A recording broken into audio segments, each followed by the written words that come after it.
Okay, guys, I'm very excited. This is going to be fun. We're going very casual. We're going very fast. It's going to be a little weird today. If at any point you don't like where I'm going with this, turn it off. I had about 5 ideas in my head that have really been going this week.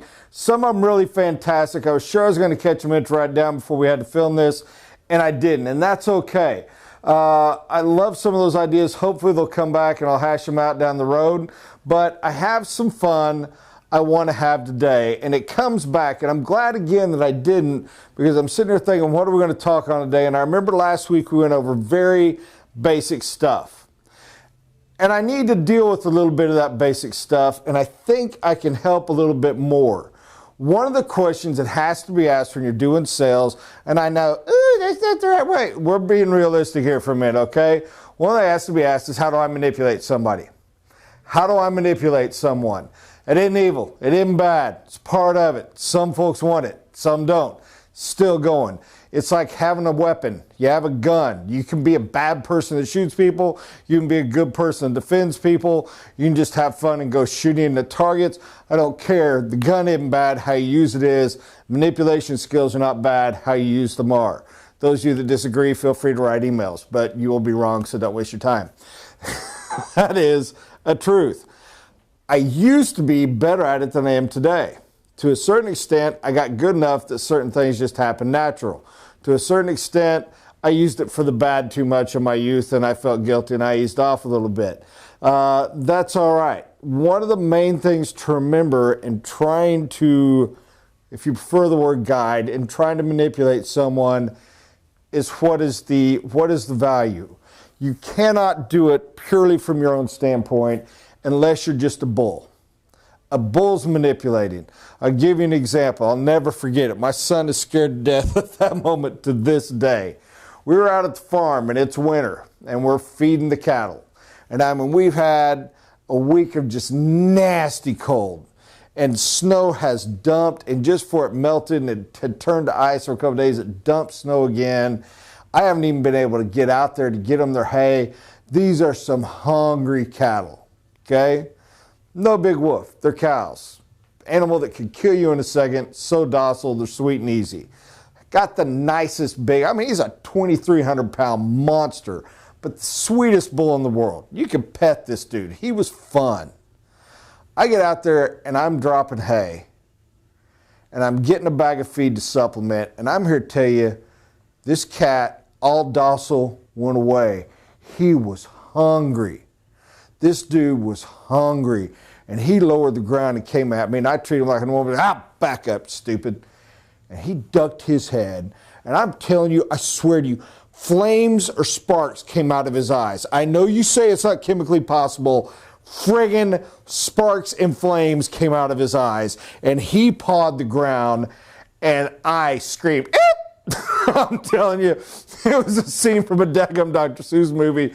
I squeaked. It was friggin' horrible. My son walked on air. Day of miracles, not kidding you, straight up, 5 feet over, walked on air into the back of the truck and dying. I bluffed that bull long enough to rip that bag open with superhuman strength as I just spewed the food onto the ground, wasting a bag of feed, not caring because it's going to sink into the mud and get put in. Don't care. Jumped up in that truck. Scary moment. My point here is that bull had so much threat, so much intimidation. Doesn't matter what I thought I was bringing. Doesn't matter what bluff I ran. Doesn't matter what our previous relationship was. He owned me. He had that level of dominance. Greatest criminal in the world backs up when he's surrounded by the police. Why? They have that level of dominance. They've got that. That bull owned that situation, wanted that situation. You will be there. Beware overusing it. It's kind of like anger. Does anger have a place in life? Yes. Use it all the time, you lose all value. Don't believe me? Have a day where you lose it and you rip your employees. They will change. Period. Decide that works and start doing it every day, they will revert back, and you will just be listened to and ridden over with. Many of us have made that mistake in parenting while we tried to learn. It goes with being a bull can have value. It is important, but running over and dominating the client, boy, it should be rare. It should be very, very rare. And you can't do it consistently. For one thing, I'll never forget a guy I worked with way, way back. Heck of a nice guy, good looking, well dressed. Dude was 58 years old. I'm in my early 20s. Very articulate, very smart, very well educated. He's selling cars at a Lincoln Mercury dealership in Arlington, Texas. And he said to me, he goes, you know something, Bob? And this dude had an effect on me. I kind of bought into his philosophy for a long time. Oh, forgive me, allergies. He said to me, Bob, there's 2.3 million people here in this town. He goes, you know, I probably only really need to sell a couple of them once. His point being, I ain't sweating customer satisfaction. I don't care if they're happy. I'm here to bust and bust and bust and make all the money I can. I only got to sell them once. I can't sell 2.1 million people in my lifetime. I can't write contracts that fast. That was his point. He was right. Problem with it is this. People do talk. You don't have to sell them once. You got to sell them again and again and again. And you don't just have to sell him again. Here's the thing. Stick figure time. I sell this guy one time. And I will never sell him again. So your statement is, you need to buy into the old man's philosophy. You only got to sell him once. It's not true. Because he knows this guy, and this guy, and this guy, and this guy, and this guy. All of which I just got through spending thousands of dollars in advertising to get them to come talk to me.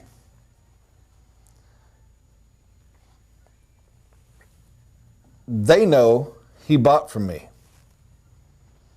I don't have to sell him once.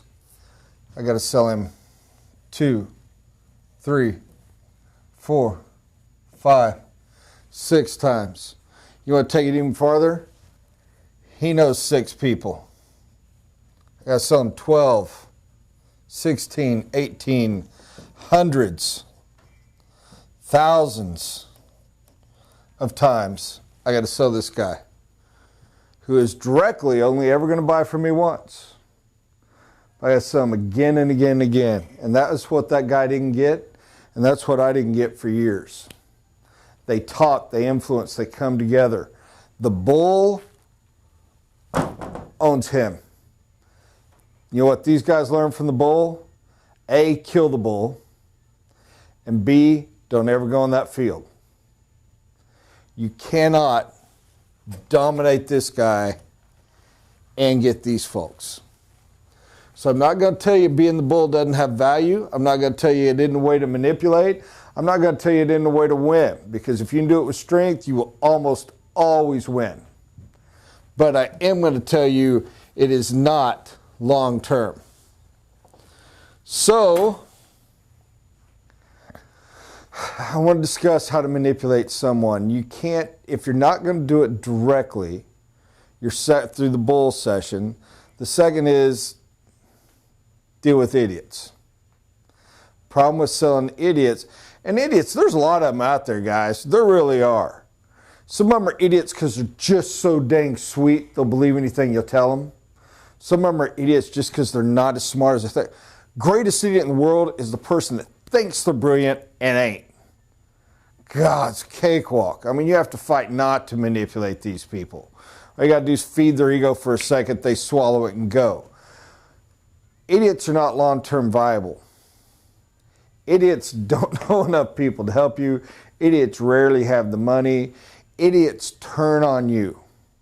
Even if you did it for their own good, they will get upset, whether they're right or wrong. I tell you, it's crazy, man. You sell the idiot, and everybody thinks I'm being mean. I'm using this for a reason because we're not talking about an individual here. All right? And you did them a good thing. We're going to give you a big star because you knew what was best for them, and you were right. You really did. And in this illustration, we're saying that. So they're coming along, and you have served them well. I mean, at the end, they are worth more money. They look better. They're prettier. All good. You're the best. They should love you. Somewhere along the lines, this person got a hangnail. It's a toe. And they blamed you for it. Regardless of how much you did it for their own good, regardless of how much you did for their lives, the idiot will never give you credit for the positive and will hate you forever for the negative. And quite often will so focus here that all of this good stuff you had set up and planned never even happened. And the idiot, because they're a simpleton, will hold you accountable and will file complaints against you and will try to take you to court and everything else. Shocking how powerful the system works for the stupid. Why? Because these are the people politicians manipulate to get elected as a rule. They really are. The smart people on their side, be it the right side or the left side, they've already got them. It's the idiots in the middle they're manipulating and pushing around. You want to know how to manipulate idiots? All sincerity, not being a watch political ads. Idiots are manipulated off of blatant, unreal emotion. Get the person, oh my gosh, they care. Why do you think politicians claim some individual? I'm talking about a big policy that's going to affect 100 million people. But I'm going to personalize it by talking about Jennifer Reynolds, whose family had to go through this horrible tragedy. She got a hangnail because her salesperson accidentally stepped on her foot walking by. Can we let Jennifer Reynolds? And they do this in a way that the idiot takes it and internalizes it. Oh my gosh, oh, it's true. Oh, I'm just like Jennifer Reynolds. They can't do that to me. Oh, beware manipulating the idiots. I'm not even going to waste much more time at telling you how to lead them. 1,000 examples on TV. Politicians own this area. Cheap car sales, tote the note, lots of things. This is who they're going to. If you need me to teach you how to guide that sales, shame on us both. So, how do you manipulate an intelligent, strong person without the other? Basic tools as we went over. Mirror, image, return, go back. It's not just physical, it's also just look. You got to give attitude for attitude, and sometimes stronger than stronger. You got somebody that comes in mad, have some wisdom. If you're trying to guide them somewhere, if they really own you, if you could tell it's purely emotional, I mean, they come burning in while their blood's still up and they are just running heat and they are just running the anger and the emotion of the moment and they are just riding the emotion of that moment. You got to let that crest over like a wave. That's like going out in the ocean and saying, I'm going to dominate Neptune. No, you're not. The wave's going to hammer on you. The harder you try to stand against it, the more likely it is it's going to break your back. You got to just take that one and let it ride. Just come on. Gentle. You reply the exact opposite. You know how you manipulate pure rage with absolute opposite. Pure gentility, pure softness, pure milk. Oh, I'm so sorry. Oh, yes, ma'am. Oh, yes, sir. Oh, golly. Oh, and you better be sincere. If it's, yeah, oh, that's it. That rage is going to build and build until somebody blows up and the police are out for some reason. It's terrible. You got to let that one fly over because rage is a fire. Fury is heat. There's a reason that image is used. You know what doesn't last?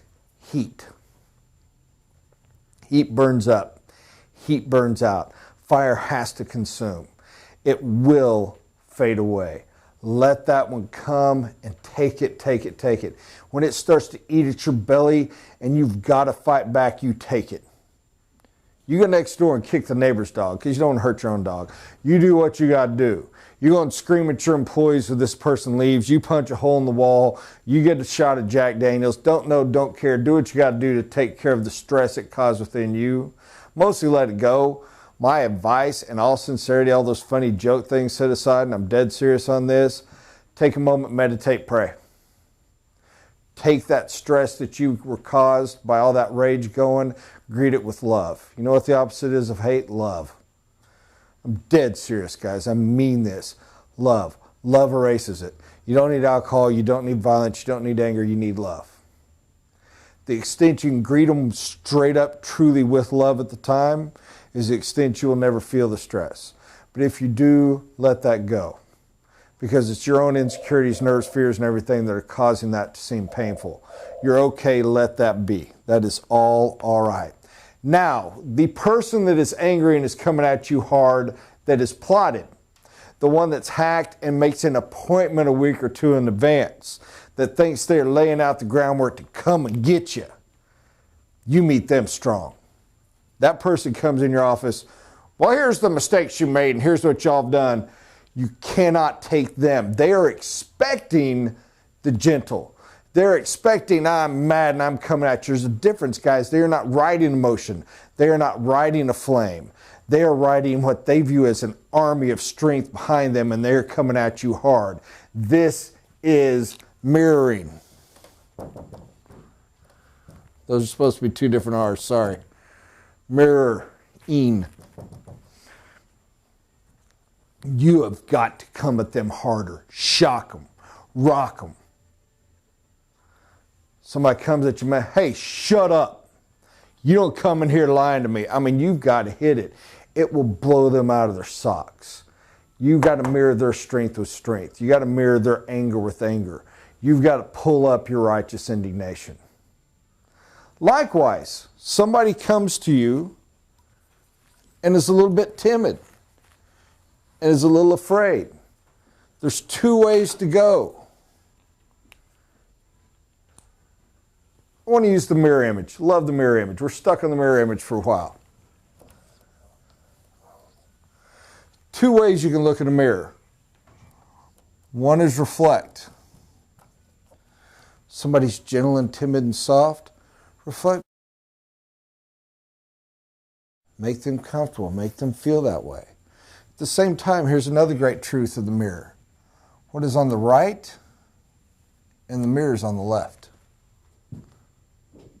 Sometimes the exact opposite is the best way to go. Okay? Sometimes somebody's timid, insecure, soft. What they're looking for is strong, confident, and capable. Here's where this really pulls together. I'm going to tell you this one. Learn this one technique. You can forget all the other techniques. You have to be a true mirror, because the image seen is a reflection. It is the same image, but it's also the opposite. So if somebody comes to me insecure, nervous, worried, afraid, they need to see from me the exact same feel, the exact same look, the exact same emotion, completely spun around to where now it's confident, strong, secure, brave. They want to see the exact reflection of themselves in the opposite. That is complete, total, pure, dominant manipulation. It's what they're looking for. And when they get that, it's where they're good to go.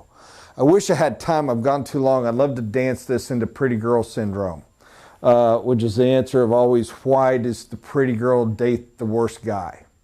It's the exact same thing. It is organic, natural happening of this exact reflection, opposite, identical situation. Brilliant stuff, fun stuff, but that would take another 15 minutes, and I've been going a little long on these lately. Guys, this is fun for me. I have 20 other things I wish I could go over, which always makes me happy. It means there's something else to teach next time. Appreciate you guys that watch. I've gotten a lot of really great compliments lately. I don't know that I deserve it, but it is fun to put it out there. God bless, guys. Have a great day. Appreciate y'all.